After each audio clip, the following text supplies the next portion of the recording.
আমার প্রশ্ন হলো, মুসলমানরা প্রার্থনা করেন দৈনিক 5 বার, অজুও করেন সকলে 5 বার।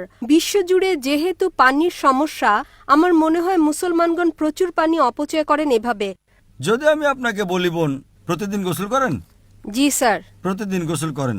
জি। অজু করার জন্য অজু আপনি 1 ঘট পানি দিয়েও করতে পারেন, 1 ঘট।